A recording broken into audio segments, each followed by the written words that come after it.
Hello, my name is Wildstag, and this is another used book review. Today we will be covering the Buchanan campaign.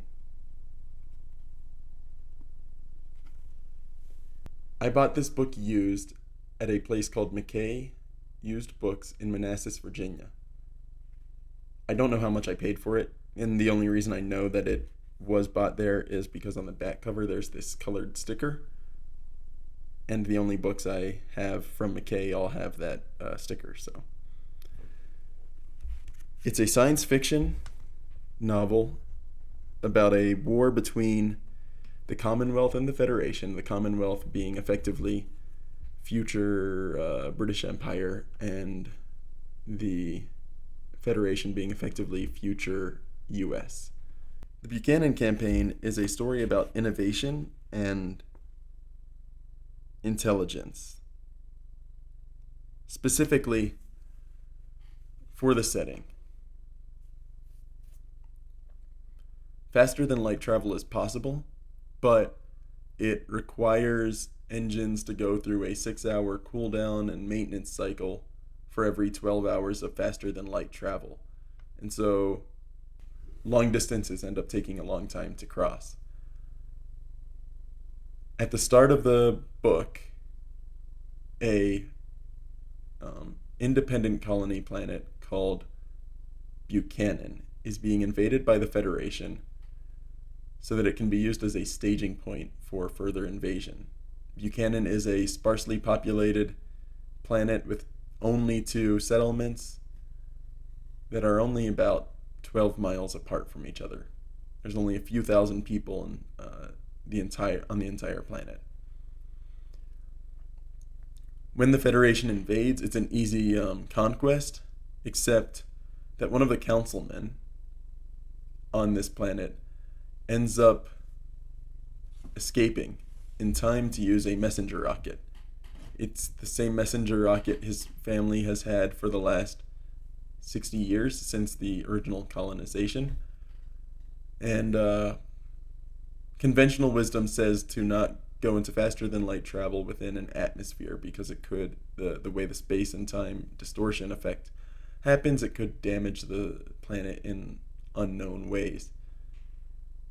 The councilman knows that if he lets the rocket travel out of atmosphere before it goes faster than light, that it will get shot down. It'll have time for the Federation to track it and shoot it down. So what he does is he sends it faster than light, only a few hundred yards above the planet's surface, and its flight data stores that information, and when it gets to the Commonwealth, they see that this rocket has done what they thought was wildly crazy, that insane. No one in their right mind would do it. And it worked. And so they send out immediately, they send out a scout ship, and the scout ship confirms that the people are still there. The Federation has a battalion there and a couple ships nearby. The scout ship comes back. The Commonwealth decides to mobilize. The Commonwealth has a much smaller navy than the Federation. So the Federation knows that they're going to be coming because they do spot that scouting ship. The Commonwealth sends a fleet with Admiral Truscott in charge, and Admiral Truscott, en route to Buchanan, and I guess before that, when they were mobilizing, he just thinks hard and long about the messenger rocket and how it did something that was seemingly impossible. And so what he does is he tries to find ways to push their faster than light engines beyond what protocol says they should do with those engines. Those engines' protocols haven't changed for hundreds of years, but the technology and the engineering has upgraded a lot. And so he determines that he can change protocol, which he needs every edge he can to win against a more powerful and more numerous fleet. So that's what the naval side of the book is about. The Marines have their own, like a B plot. The councilman that sends out that messenger rocket has been for about 2-3 weeks hiding out in the wilderness and trying to disrupt the Federation how he can. A couple of men have joined him, and they do what they can, but they're untrained civilians. They're barely even militia. They don't really have much, and they don't have many options. When the Marines show up, he insists that he wants to stick around. The councilman wants to stick around and provide his knowledge of the area, the land, the terrain, for their advantage. And the Commonwealth Marines see that as a morale booster, that this person, this civilian, he may not be trained, but he wants to help them out in every way he can. In addition to morale boosting, the second in line for the throne of the Commonwealth is also along. I guess all of the princes, all of the nobility ends up getting some naval or military training in some way. And the prince is no exception. And so his presence, in addition to the civilian, provides a morale, they're boosting the morale of the Marines, the boots on the ground. They see that these people who are politically important are willing to do everything they can to help out. These Marines are outnumbered on the ground as well, and they have a hard time getting reliable information.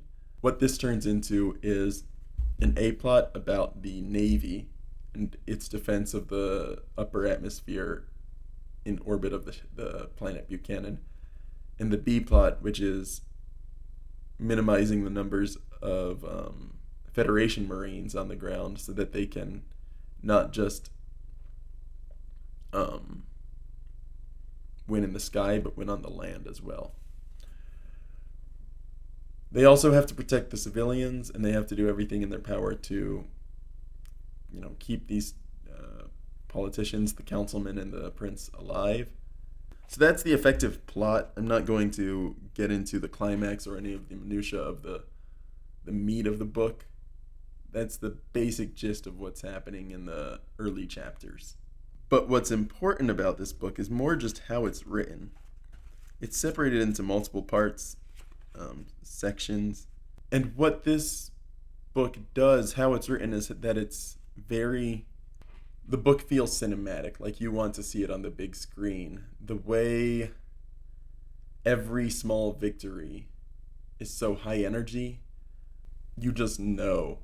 You can picture it in your mind's eye, and that some director could do a better take or do it justice.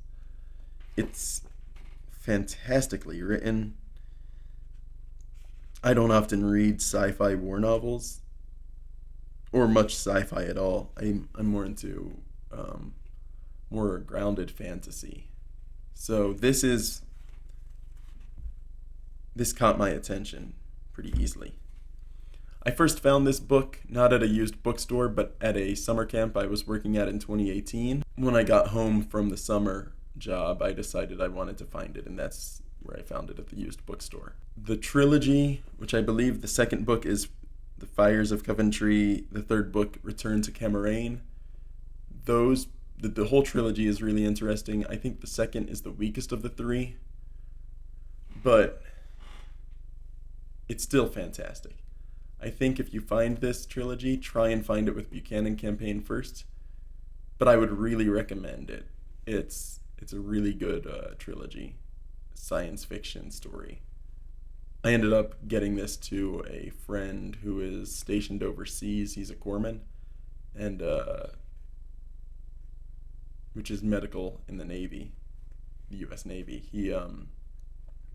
He seemed to enjoy this trilogy as well, so I'm not saying mine and his recommendations are proof enough, but I think if you like science fiction war novels, this is one of the ones that you'll want to read. But I liked this book, and I think you guys will too, if you like science fiction. My name is Wildstag. Thank you for tuning in.